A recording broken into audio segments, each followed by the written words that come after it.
Go right into questions for offensive coordinator Shannon Dawson. How's doing? Good. Shannon, your thoughts just on the progression of the offense? You guys seem to get better each week, which obviously is your goal. Yeah, I mean we're getting better at some things. I thought we took a step back in others. I mean, we had some pre-snap penalties that we haven't had. We've been playing fairly clean football, but we had some things that kind of popped up there through the course of the game. A couple times that probably 2 drives that we were like, we were 4th and 1 on 1, and we ended up having to punt because we had a false start, and then we were 3rd and medium, and it got into a 3rd and 10. So those kind of things, obviously, we need to clean up. But overall, just the little parts of like red zone scoring touchdowns obviously was an issue in game 1. We've played a lot better in the red zone than we did then. And so that's very productive. Critical downs have been really good. We're good that week. And so certain things we've gotten better and certain things we need to improve drastically on. Shannon, you guys had 6 kids with a catch and 4 kids carry the ball, including 1 by Carson, in the first quarter alone Saturday. Just how important is it to get a lot of guys going early, or is it not? No, I think ball distribution is huge, and so, I like to see a lot of guys involved with the ball in their hand. We have a lot of very capable playmakers, and the ball is getting spread around a lot. And it can get spread around even more. I mean, our tight ends didn't have the production in the pass game, but they really could have. There was about 5 or 6 plays out there where they were the first read that they could have had a big impact in the pass game, and they will. I mean, that stuff happens. I mean, they're in every pass concept, and they're the first read sometimes, second read sometimes, and but ultimately the ball is getting spread around a lot, and it will find those guys. I mean, it just sometimes it takes a little bit of time, and so but the ball distribution has been good. Like, I like to see balls spread around, and like I said in the first press conference of the year, I mean, we were going to roll a lot of people at receiver, and those guys are playing more, and so we're playing more guys, and so that's very good to see. A lot of young guys are playing a lot. Speaking of guys who kind of you've been able to spread the ball out to and stuff, Josh Moore obviously gets his first 2 touchdowns. Just can you talk a little bit about his dynamism and how hard he worked to get on the field? I mean, he's a really hard worker. He's shown signs early on that he can really stretch the field, and he has the length and stuff, the radius to really make an impact down the field. And so it was good to see Saturday what we've seen a lot in camp of him making plays down the field. When we go one-on-ones and we go team throughout camp, he really showed up a lot. But I say this a ton. I mean, it takes time for that to show up on Saturdays, and so those plays he made Saturday will only give him more confidence moving forward. And the touchdown was an elite play because the kid really got his arm in there, and he had strong hands, and he held onto the ball. That was good to see because, those balls are, you like to stretch the field, but the success rate on those verticals aren't necessarily the highest at times, and so we've completed probably more outside vertical routes this year than we probably did at any point last year, and so that's good to see. Guys are making contested catches, which is good. We've seen a lot of good from Carson over the last 3 weeks. Throws the 2 interceptions. Mario said that he was basically able to just flip the switch. And that's why what's it like having, again, you had Cam last year who's had the same mindset, to be able to have that veteran presence at quarterback where a mistake happens, he's able to just flush it quickly and move on to the next one. Yeah, you wonder because it's been, the first 2 weeks was no turnovers, which I would rather no turnovers. But inevitably it's going to happen. Like, you're going to throw a pick at some point, right? And so, the first pick he threw was really a really good play by the DB, I should say. And then the other one, we had some, our receivers were a little too close together. He was really throwing it to Tony. Malley just jumped out the gym and almost caught it. But ultimately what you like to see is nothing. That's what you like to see. The quarterback come over and absolutely move directly on from interceptions, and that's what I saw. You know, he moved on, and then, you know, if you remember the backed up throw he made to Malley in the seam, I mean, that was in a small window, and that was right after the 2 interceptions, backed up. So that play is one that sticks out in my head because, you know, if you have any, you know, gun shyness about you from throwing a pick, you're not going to attempt that throw, you know, so that was really good to see.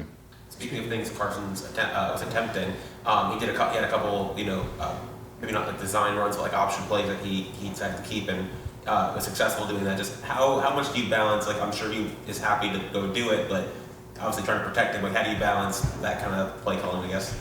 Well, he asked to do it a lot. He asked to do it a lot more than I do it. And so you know, probably most plays that he draws up on my board in my office are some form of a quarterback run game, which is hysterical. And so, but ultimately in our run game, especially our zone game, I mean, if people are going to squeeze the box like South Florida was doing, then we have to make them account for him as a runner, because he is a lot more athletic than people probably give him credit for, and he's big, he's hard to tackle. And so if people are squeezing the box like they're doing, that's just another way to get the ball outside, which I know y'all say I've just run it inside, but that's actually a run that gets outside. And so we scored on outside zone, so there you go, you know. We didn't say it's all you do, we said it's what you do 77% of the time. Yeah. That percentage is going down a little bit. It did go down this week. Yeah. Well, what does it matter that Carson has played against Florida twice? Does that mean? I mean, experience is always good. You know, I mean, he's played a lot of football. I don't know if it matters in the sense of like now he's playing with different guys and different scheme. So, you know, nothing matters. I mean, honestly, every week is kind of a clean slate. Like nothing matters the week before. I mean, we know the Florida team we're going to get, and I've been watching film on them for 2 straight days, and I can promise you this, they don't look like a 1-2 football team. And so that's very clear. Defensively, they're big up front. They're very athletic. I think they've given up 2 touchdowns all year, right? So, I mean, that's pretty good in 3 games. Statistically, you're the stats guy. Shannon, with the offensive line, just how would you evaluate the group through 3 games? I know you've talked so much coming into the season about how much they want to be that group that sort of sets the tone. Just how do you feel like that? I mean, very solid. Obviously, we have things to get better at every position. And so there's things we're going to improve week to week there. But the physicality of the game and the ability to take over the game and really impose our will running the football, and they've done a great job. And, you know, I would say the one thing that you talk about up front, and a big part of our pass game is the way they protect. You know, it's for a quarterback, and it doesn't matter who you are. I mean, Tom Brady down to me, right? Which is a big difference. Like, you know, it's my point. It's like no quarterback can play with people like around them and hitting them, right? And so it's vital to our pass game, obviously, that our protection and those guys do an excellent job up front, and they do. You know, so they really take ownership of both, and both is running the ball and pass protection are both very physically demanding, jobs, because if you're in pass protection, it's like a one-on-one street fight for 5 seconds or however long the quarterback holds the ball, so it's a tough job. Which formation did you have the most fun unveiling on Saturday? There were some different looks. The one you think about. Tank. When's the last time you had that in your? I've done it before in the past. I don't think I've ran that specific set for probably, since I've been here I haven't ran it, I don't think. But I've ran it a couple times at other schools. I know at West Virginia we did that a little bit. It wasn't the same people back there as far as who they were, but it was very similar. And so it's a very good short yardage set, obviously, if you're big and you can move people. You got to just, the thing about those heavy sets is you got to have some throws out of it too. You can't just do one thing. What is that like when you have stuff you use once every 5 years? I mean, you've got things that I know you want to break out. I mean, I'm sure there's stuff you work on that you don't use in any game. And just because the opportunity never presented itself and you kick yourself, you're like, Yeah. that would have been fun to try. What's it like having all these toys and just not having, you can't use them all at once? No, and a lot of the heavy stuff is, Mirabal does a really good job with that. And so, he has all the short yardage stuff and goal line stuff. Yeah, I just do whatever he wants to do, to be honest with you, in the run game. And then, and we'll have some throws and stuff out of it. But more, what I think about more about the question you ask is just like, there's some specific plays that you just keep carrying in your game plan that you never call, just because the situation never quite presents itself, and it might be a little bit riskier play than you're willing to take at certain points in the game. And so there is a couple of them right now that's been on the sheet for about a year and a half. And so I'd like for them to fall off the sheet, but the right situation has to present itself for those to fall off. And so, you like to keep a handful of, those special plays going and active. And so, but, the situation doesn't always present itself for those. You more than likely, first offensive snap of the game is going to be probably at the 25 more often than not, something like that. At the 25-yard line? Yes. Yeah, if it's a kickoff.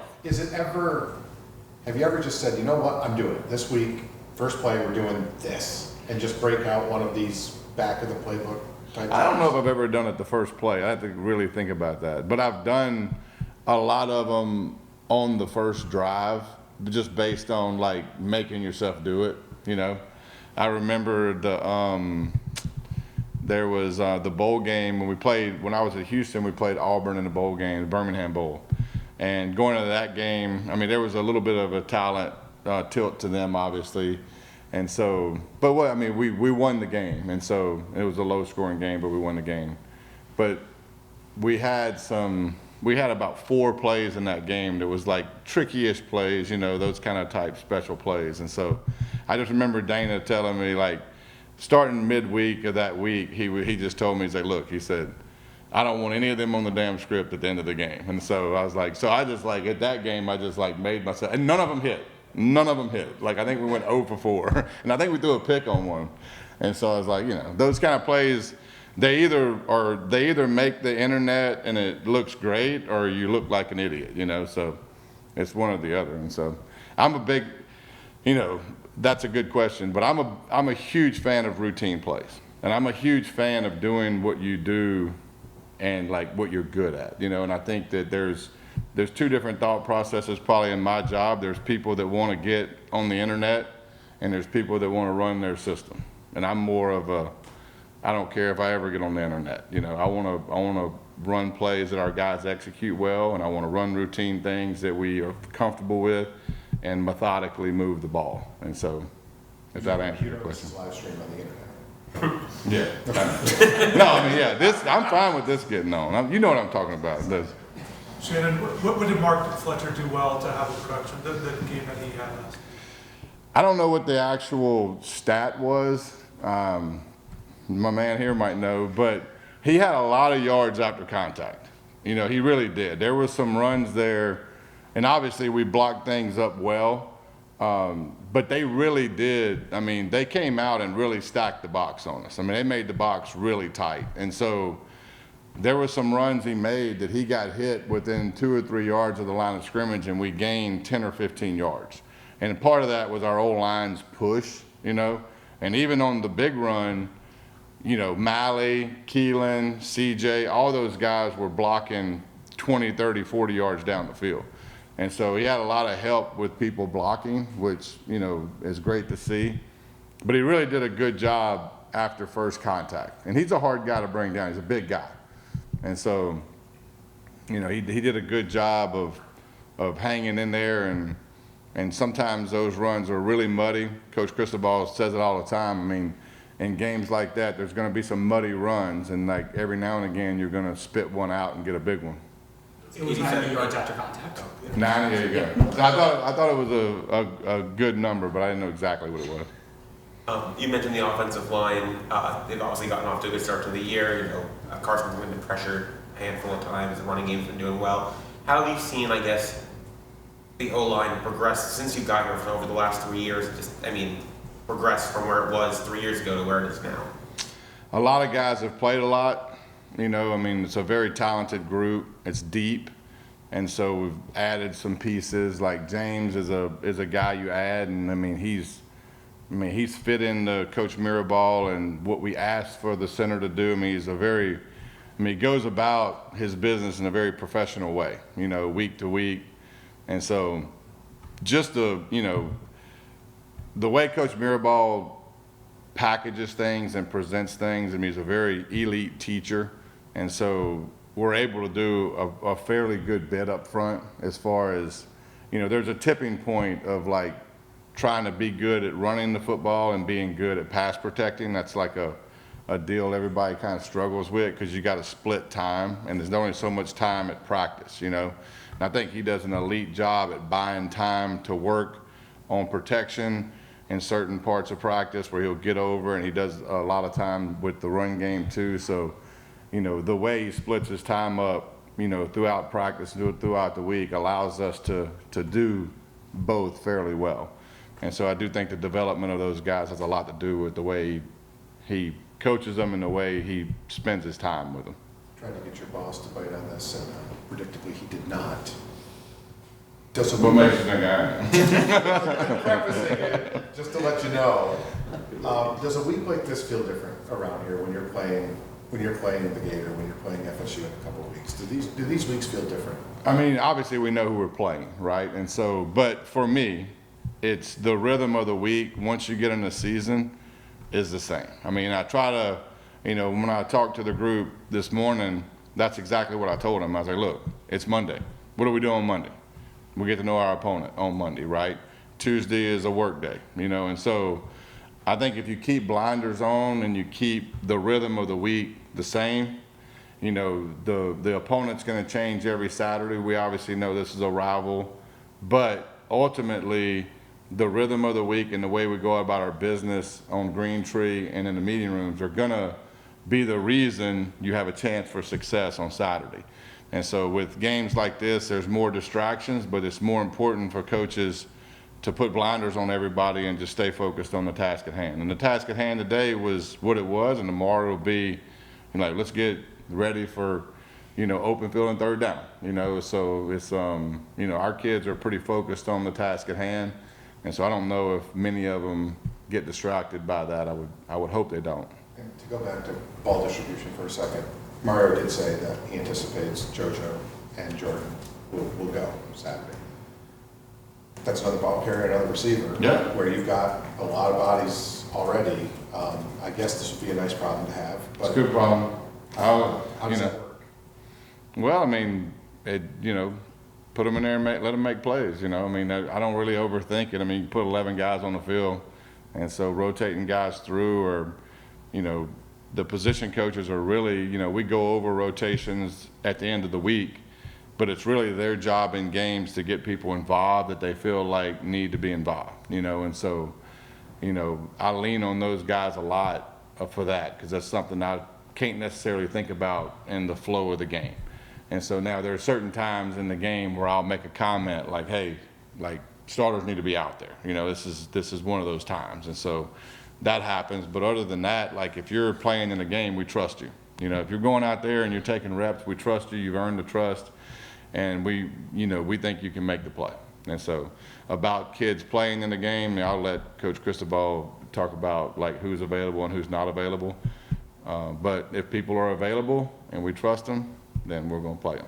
Probably your most explosive drive was the first possession coming out of the delay. Yeah. Is that impressive to you? Was that surprising? What did that say to you? Well, we stayed focused through the time, and I forget exactly how long the delay was. It seemed like it was probably 95 minutes. Y'all are on point with these stats today.